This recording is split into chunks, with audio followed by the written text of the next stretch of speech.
Hi, Goddess of Love here. Again, kamusta kayo dyan mga goddess ko? So, yeah, another reading tayo today for you air signs, no? Gemini, Libra, and Aquarius. So, kamusta kayo dyan mga air signs natin? So, let's see ano yung third party conflict, no? Sa inyong situation, I mean relationship ng inyong person that you are dealing with, no? Mga air signs natin, no? So, let's start with you, Gemini. So, kamusta kayo dyan mga Gemini? Tignan natin, no? Ano yung current third party conflict sa relationship ninyo, no, ng person mo, no? And of course, tignan din natin ano yung message ng inyong inner self and message advice, of course, from the universe, no, mga Gemini natin, no? So, let's see.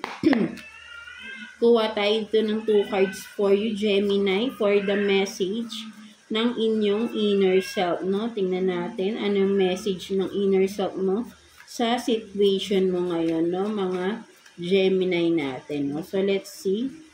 Kuha tayo ng 2 cards for Gemini. For Gemini.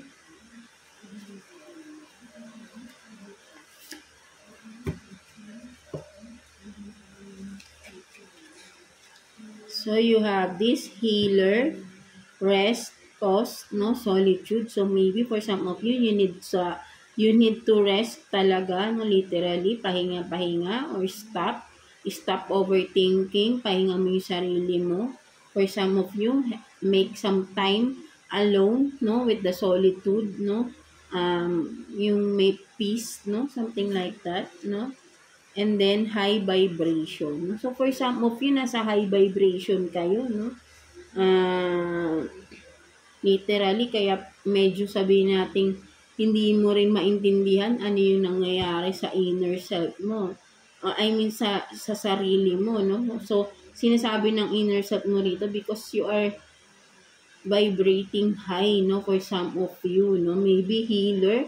Maybe for some of you, may healer energy kayo, no?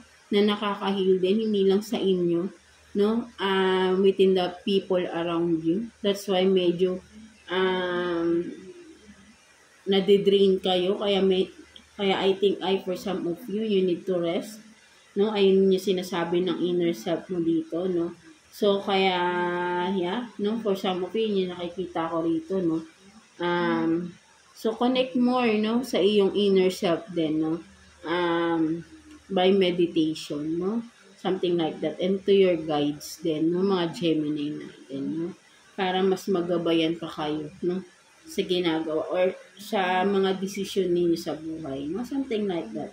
So, let's see. Kuha tayo dito ng 4 cards, no? 4 cards. 4 cards for you, Gemini, sa sitwasyon ninyo ng person na ka-conflict mo, no? Sa relationship. Tingnan natin. 4 cards for Gemini, please. For Gemini. Tingnan natin. Baka nai-intimidate sa yung person mo because you are in a high vibration. No? Masyadong malakas yung personality ninyo for some of you, Gemini. So, let's see.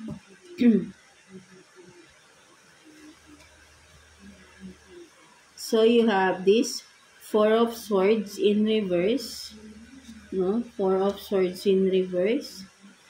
Ace of Cups in reverse. No? So, may nasaktan nga talaga rito, no? And then, the Hermit, no? So, merong nag-iisa. So, maybe ikaw, no? Kailangan mo munang mapag-isa, have this alone time, no? So, Knight of Cups in reverse. No? So, I think, no, talagang for some of you, baka sabihin natin na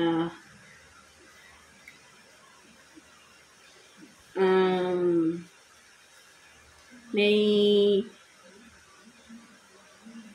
nawalan ng tiwala, no, for some of you, I think, no, and then, ang tagal na panahon with the Hermit, no, matagal na panahon kang nagtiis, no, kahit hindi ka na masaya sa sitwasyon o sa relationship ninyo, no, ayun yung nakikita ko rito, no, you are dealing with a player, no, something like that, ayun yung mas nakikita ko rito, matagal mong tiniis, no, eto Gemini, no, matagal mong tiniis tong sitwasyon na to, itong relationship na to.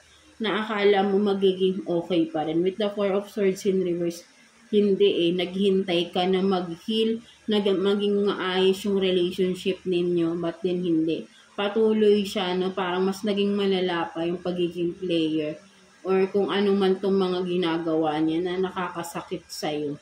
No, matagal mong tinago with the Hermit, matagal kang nagtiis, no, sa sitwasyon na yan. Ayun yung nakikita ko rito, no. Yeah, and with the Ace of Cups in reverse, no, hanggang sa nawala na lang, parang isang araw nagising ka na parang ayoko na, tama na yung sakit, no? Parang nawala na yung pagmamahal mo, natakpan na ng galit, no? Something like that, Gemini. So, ayun yung nakikita ko rito, no? So, let's see. Kuha pa tayo ng additional 4 cards for you, Gemini. Tingnan natin. Additional 4 cards for Gemini. No? So, may lumabas na 3 of Cups, no? So, cheater, no? May cheater dito, no? For some of you. So, let's see. 4 cards for Gemini. Let's see. No? Additional messages for Gemini. Please. For Gemini. For Gemini.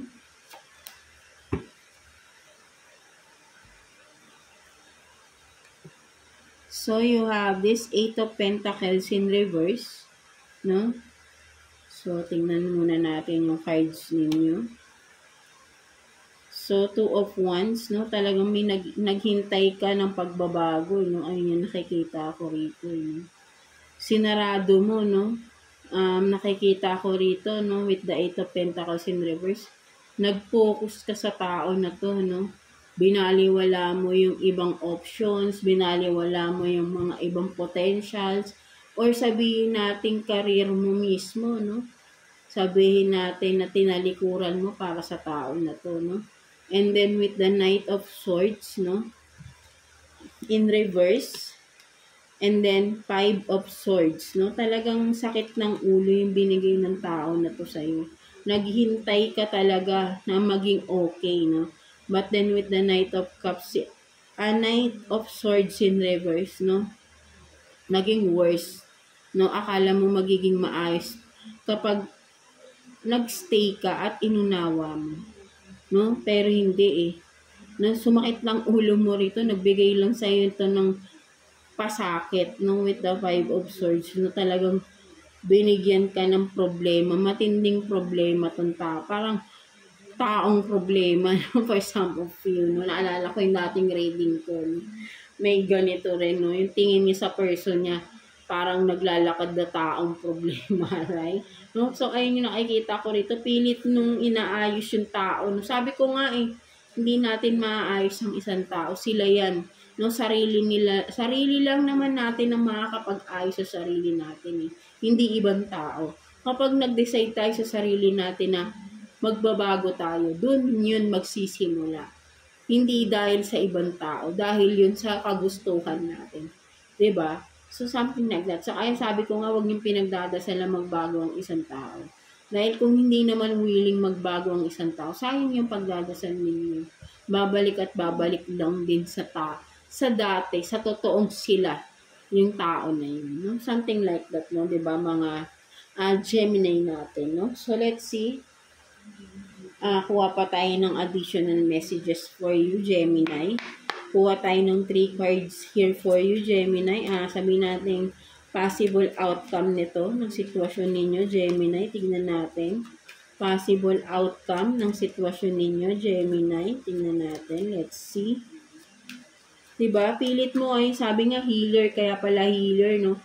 Kasi feeling mo parang obligasyon mong pabaguhin, pero hindi Tama na yung ilang beses, no? At ikaw lang din yung mahihirapan, no? Something like that, no? So, hindi mo kailangan pag ayaw ng taong magbago, hayaan mo sila. Diba?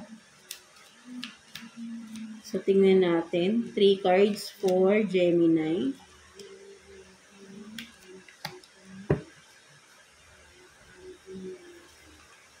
So, you have this distance, no?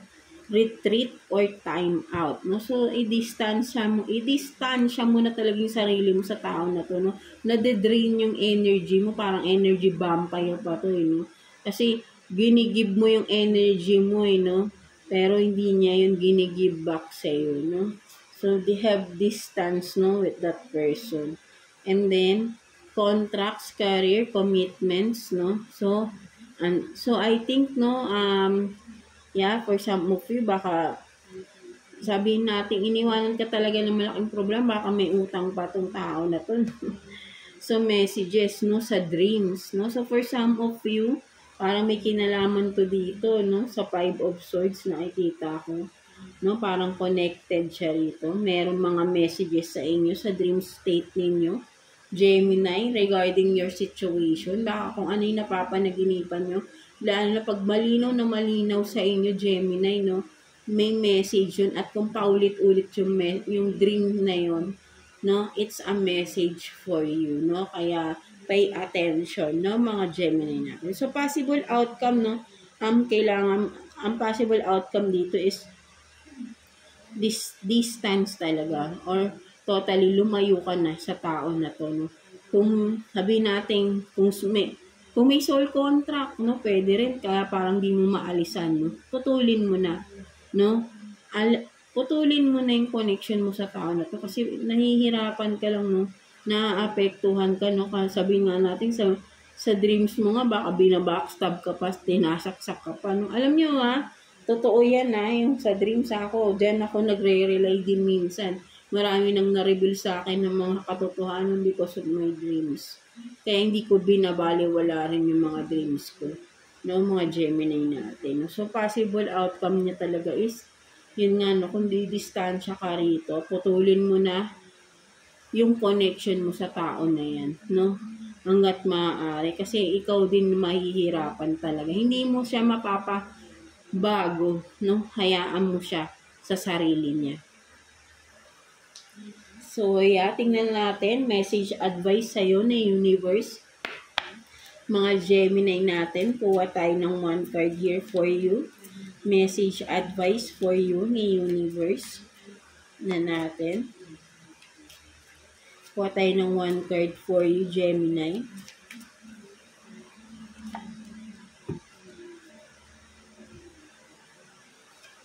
So, you have this happiness, no? I think talaga is choose your happiness, no? Huwag mo nang pahirapan yung sarili mo rito, no? Mga Gemini natin, no? So, your thinking will either make your happiness or take your happiness.